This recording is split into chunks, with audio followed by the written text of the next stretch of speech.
Hi guys, माझ्या या happy life चॅनलमध्ये तुमचे खूप खूप मनापासून स्वागत। आज आपण पाहणार आहोत मऊ आणि रसातील स्वादिष्ट बंगाली स्वीट मेनू चमचम। हा स्वीट मेनू सणा दिवशी किंवा विशेष फंक्शन साठी मस्त मेनू आहे। यासाठी लागणारे साहित्य: गाईचे 1 लिटर दूध, लिंबाचा रस किंवा व्हिनेगर 2 ते 3 मोठे चमचे, साखर 1.5 कप, पाणी 3 ते 4 कप, मैदा 1 लहान चमचा, वेलची पूड अर्धा छोटा चमचा, खोबऱ्याचा कीस अर्धी वाटी कोटिंग साठी।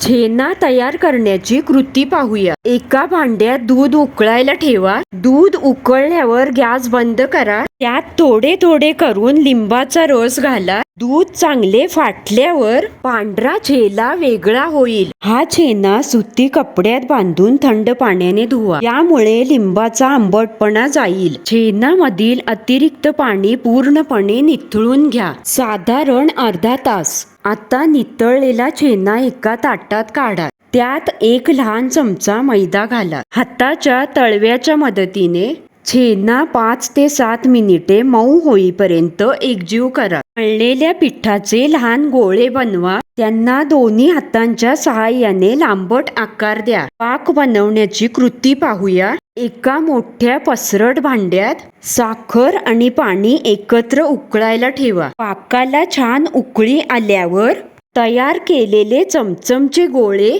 एका मागून एक पाकात सोडा। भांडे झाकून मध्यम आचेवर 15 मिनिटे चमचम शिजू द्या। चमचम आकाराने दुप्पट फुगतील। आता गॅस बंद करा आणि चमचम पूर्णपणे थंड होऊ द्या। पाकातून चमचम बाहेर काढा। मधोमध कापून त्यात गोड मलाई भरा। बाहेरून सुक्या खोबऱ्याच्या कीस मध्ये गुळवून घ्या। आता आपला स्वीट मेनू बंगाली चमचम तयार आहे। रेसिपी आवडली तर लाईक, कमेंट, शेअर आणि माझ्या चॅनल वरती नवीनच असाल तर चॅनलला नक्की सबस्क्राईब करा आणि त्यासोबतच बेल आयकॉन प्रेस करा। चला तर मग पुन्हा भेटूया अशा छान छान रेसिपी सोबत।